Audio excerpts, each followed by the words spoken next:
Hi, it's me again with CorelDraw tips and tricks. Somebody sent me this photograph of some dog tags, military type dog tag. But he did it with artistic media tool, and they don't, they're not ovals, they're not ellipses anymore. You know, he created his deal. I just created one, and it's maybe the balls are a little bit big, but he'll get the idea. There's two ways to do this, at least two ways.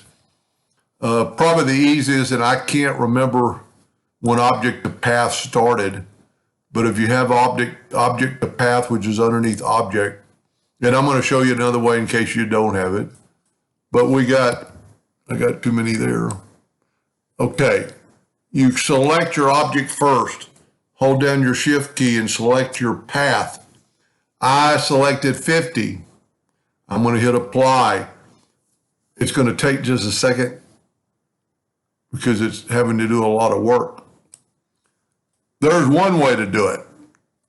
I really like object to path because now we can make, it's not like blended to that path, and we can move that out of the way and actually make it black.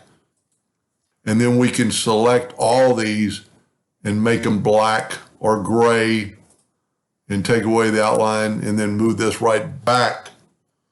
And it looks pretty real. The other way to do it, and everybody has this, is the blend tool.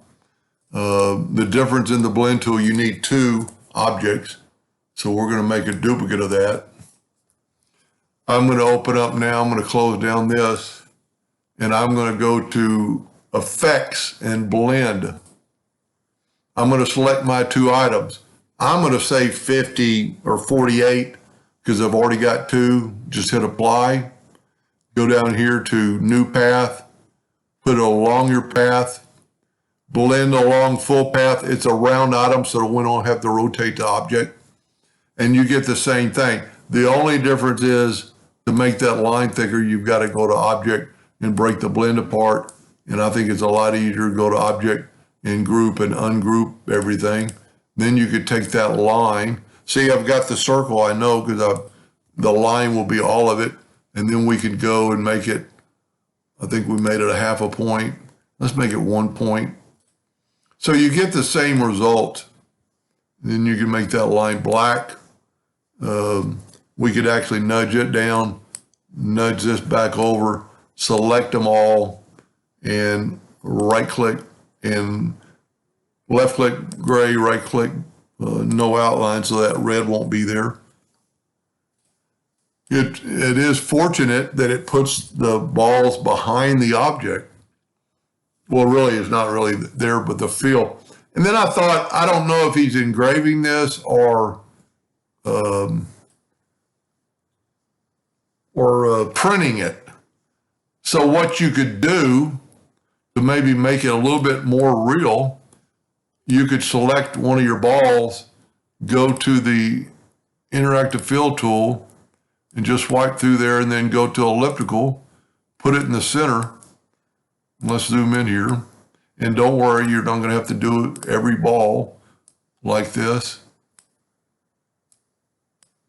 But see how it kind of makes it look more like a round spear? Now, you are going to have to do every ball, but it's not as hard as you would look. Get the attribute eyedropper tool, take a sample of that, and then just do every ball.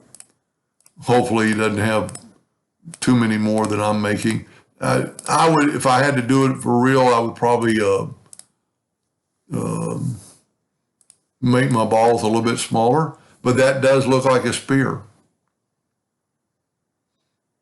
Anyway, I hope that helped them a little bit. Thank you for watching.